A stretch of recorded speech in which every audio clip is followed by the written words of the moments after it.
The Alabama Crimson Tide, 2023. Obviously, we know who their coach is, but he has brought in some new coaches, and Kevin Steele and Tommy Rees, and that's the main thing he's talked about this fall camp is how pleased he is with them. Rees calling the offense, Steele calling the defense. But have you heard much about these guys, Benton? What do you mean, the coordinators? Yeah. I mean, what do you think about Rees? Well, I think he's a young guy with good talent, and I don't think that he would be in there if right. I mean, everybody's kind of think he could do it. Well, we know Steele's good, but it's kind of like, why'd you hire this guy? What are you doing hiring this guy? I mean, really? I mean, he's going to hire somebody that he knows is good. And but Rees, I also think, and you might agree with this, that Rees is also wanting to go back. I mean, that Saban's wanting to go back to kind of ground and pound style. Yeah, I think that benefits him more because I think that's where his major talent is. I think he's got a couple running backs. It's going to be a heck of a run. That freshman y'all got is going to be a heck of a running back. Well, that's where I'll get to that here in a minute. But I mean, I think Rees is going to do what he wants. I'm talking about he's going to run a style of offense that Nick Saban is more accustomed to and likes better. I know they won one in that spread stuff, but I just don't think he cares much for it. Line-wise, Alabama has 3 starters returning. One of them's first-team All-American. That's J.C. Latham. I also have Seth McLaughlin and Darian Davenport. I've heard their line wasn't going to be that great, but it sounds to me like they're going to be pretty good. I don't know. I don't know where they got that from, but the running backs is what you were talking about. 4. They've got 4. Saban said in fall camp that he's got to find a way to put all these on the field. And he said he was going to use special teams for that. So I take that to mean that a couple of them's going to be running back kicks, right? Yeah. Jace McClellan looks like he's going to be the man. Roydell Williams, a guy named Jam Miller, and this freshman phenom, which – he's from Buford, right? Who?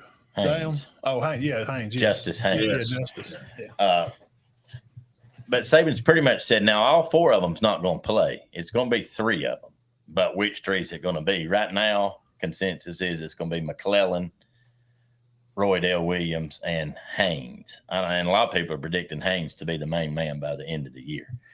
All right, receiver-wise, you've got Kobe Prentice. He's a very good receiver. Ja'Cory Brooks is supposed to be the best one out of that, along with y'all's former player, Benton, Jermaine Burton. And me and Matt really like Isaiah Bond. That is the 4 receivers. Bond and Brooks.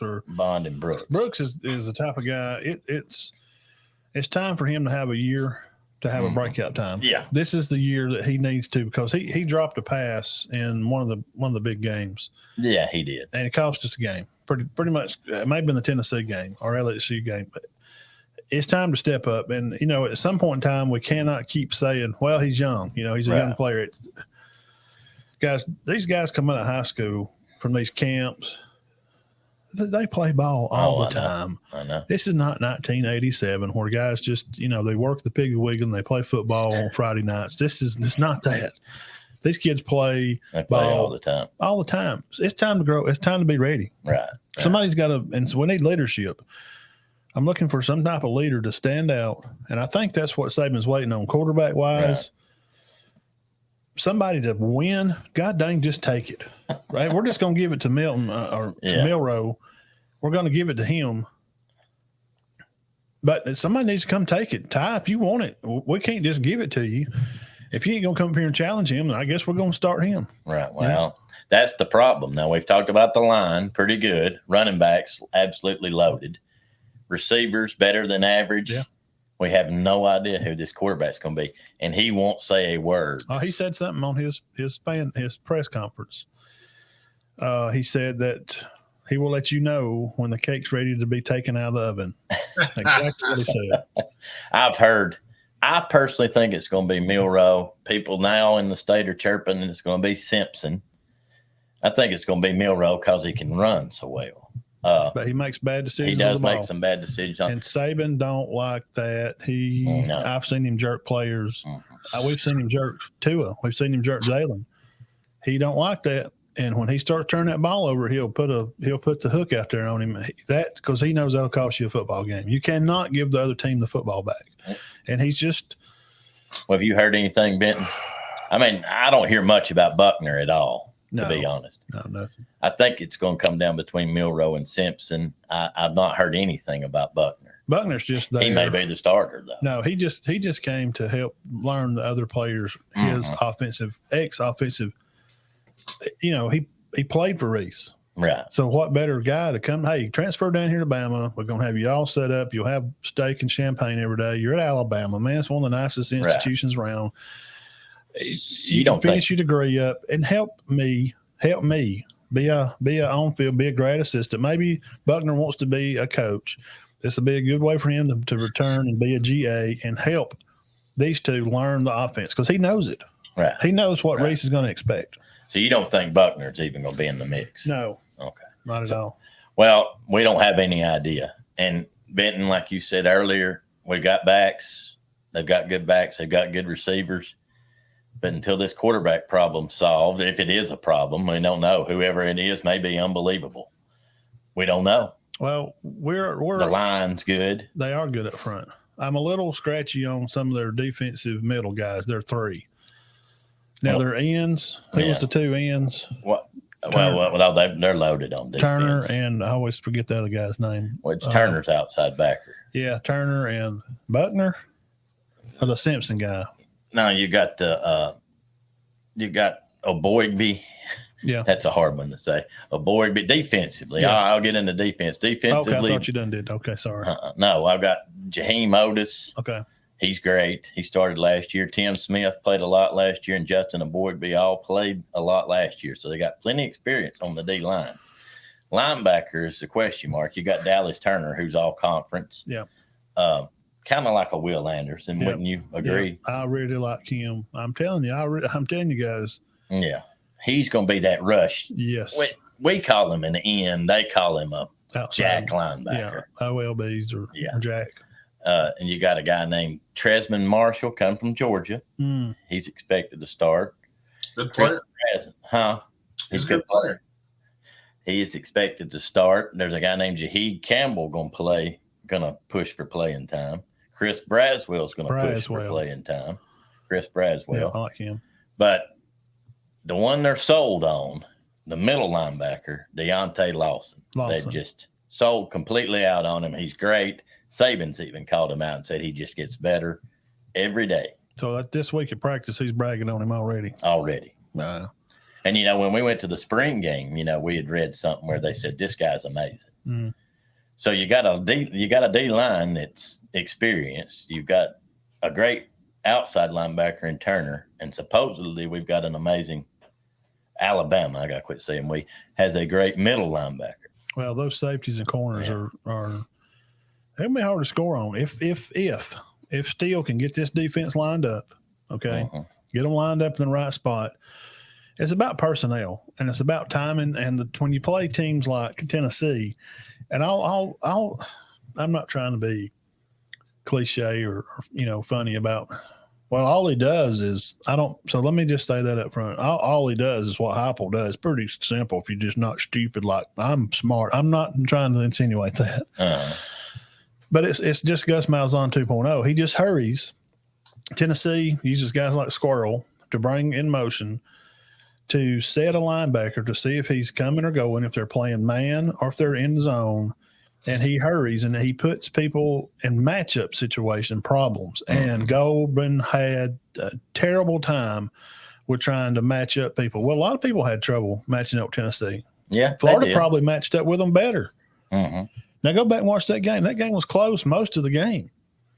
Okay, but Hooker's just so good. And that's where, I'm not sure how that's going to be. And we done did a spot on Tennessee, but I'm using them as an example. Bama's got these guys that can play inside and out, like I mentioned a while ago at LSU. Their linebackers are interchangeable. If you can put them in a bad spot, and you can get a guy trying to backpedal and put him in a situation where it's quick over the middle, or if it's an in-out dig plays where they're hitting the middle and running up the sideline trying to catch a deep, or those darn side shoulder throws, back shoulder throws. Mm-hmm. Bama's going to be hard to beat. Well, their secondary, you got Kool-Aid at corner. That's good. He's considered the best corner in the country, Benton. Best corner in the country, Matt. Tevian Arnold. They're All-American. Is the other one. He's got a ton of experience. Malachi Moore has been starting forever at the safety. It's his third year, though, ain't it? And seems like it. And the free safety, he's a strong safety, and the nickel back if they need him. That's the key. See what you just said? And what I was getting at too, which I think I done said, they put you in bad situations, so you cannot change your defense up. You can't get in and out of a package. And Kirby, which Benton's fixing to do Georgia, Kirby could put his defense out there on the field, and Golden could not. Kirby would put a defense out there that he may have one guy that could run that could be in a zone 3-4, or could do a cover 6. Right. Because he can tackle and he can run. Because he can run to cover a cover 6. Because you got 6 guys dropping, or he could just be in a cover 2. Right. Because he can run. Those kind of guys, it helps because when they start going fast, and remember when they first started doing it? Mm-hmm. Remember Saban griped about it. He's like, this is going to get somebody hurt. And it did. That's why you had a lot of these knee problems, because these kids that are not accustomed to running these styles of plays and stuff, they're putting them in situations, and the offense is trying to hurry. That's what Gus did. Gus wanted to hurry when Gene Chisnick was at Auburn. Mm-hmm. It was just in a hurry. It wasn't nothing fancy. Right. You had a spectacular quarterback in Cam Newton, a freak athlete, and a hurry-up style that just caught people out of position. Right. And I don't mean to see – well, I don't know that they'll get out of position now, because you got more – and the free safety is going to be Caleb Downs. Yeah. Who's the top freshman in the country. Yeah. Kool-Aid can play safety. Arnold can play both. Moore can play corner and safety. I'm sure Downs can play anywhere. So it's just going to be a more versatile secondary. So you got good linebackers. You got a great D-line. We're going to see the defense of old. You remember some of those defenses that nobody could even score on? That's the problem. You got to be able to get after the quarterback. Yeah. And when it's, 3rd and 12, Kirby always put the defensive guys in a good position to pin their ear back and get after the defense. And Golden would have he would put speed on the field. He would have a 6'1", 220 guy like a Mosley, skinny in the britches. Remember, I didn't like Mosley. Just wasn't my guy. He's too thin in the britches. Whereas you had Hightower style guys, but it's hard for those kind of guys to still play birds. It's hard to get a 6'3", 270 linebacker, because who is trucking the ball and running that old LSU I formation? Nobody. Yeah, all you're going to do is run that back out of the backfield and play that matchup. Yep, and guess what's going to happen? A wheel route, touchdown. Well, Alabama's got to get this quarterback. I think the defense is going to be fine. Secondary, like Matt said, is one of the best in the country. Yeah. But I think the thing that's going to put Alabama over the top in the West, they got a great kicker. Reichard's a good kicker. Well, they ain't had one. Well, no, that's not true. Past year or two has been okay, but like 4 or 5 years ago, they struggled. Yeah, they did. I mean, he's better than average, and you got Kool-Aid as a punt returner. He's the best punt returner in the country. So you've got a good kicker, you got a good O-line, you got good backs, good receivers. I mean, the weakest spot is quarterback. Maybe I'm overreacting. I think they just dropped one game. I think they go 11-1. That nose tackle position, I don't know. I mean, they've played some football, but, just because something's been around a long time don't mean it's good. Like Alice Cooper's been around for 60 years. I like his music. Right. Well, Otis is pretty good now. I mean, he's no Terrence Cody, but he's no Quentin Williams, but he's good. Not no Jonathan Allen. No. God, he was great. Where's them guys at, Birds? Where are they at? Birds, you think Bama goes 11-1? Well, the reason I say that is all their toughest games are at home. They aren't Tuscaloosa. That's going to help. You're jamming Dixieland a lot, and the red and white lights are flashing. It is a little easier. It is. LSU, Tennessee, Texas, Ole Miss, every one of them. Yeah. I'm going to give them – I think somebody's going to get them. I can't tell you who, but I think somebody's going to get them. I think the worst possible scenario would be 10-2. I think if they beat Texas week 2, they're probably going undefeated. Oh, really? Yep. I think they got a chance to go undefeated if they get the quarterback spot figured out. And I agree. I think it hinges on what the offense can do. We don't know how big of a problem this is. We don't know. I mean, I remember the last time Alabama had what we thought was a quarterback problem.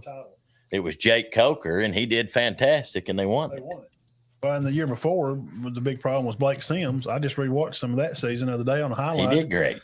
They lost to Ezekiel Elliott, one of the best teams Ohio State had. Some of they had like so many first-round picks on the offensive line from that team. Oh, they were good. Jones, Gage, Buckshot Jones, quarterback. Yeah. I mean, we didn't know who our quarterback was, but Lane Kiffin was calling plays. Yeah. And you could lean on that defense. I think that defense was pretty darn good back then, too. Well, the defense is going to be good this year. And you know how big it is to have a great secondary in college football.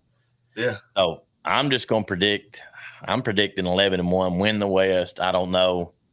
I'm going to predict Georgia to win the East, obviously. I'm not going to predict that game yet. It's too early for that. But my preseason prediction is for Alabama to win the West. It don't matter. We've already picked Ohio State, Jeff, to win the national championship. The Ohio State. We may have to change that, Jeff. The Ohio State.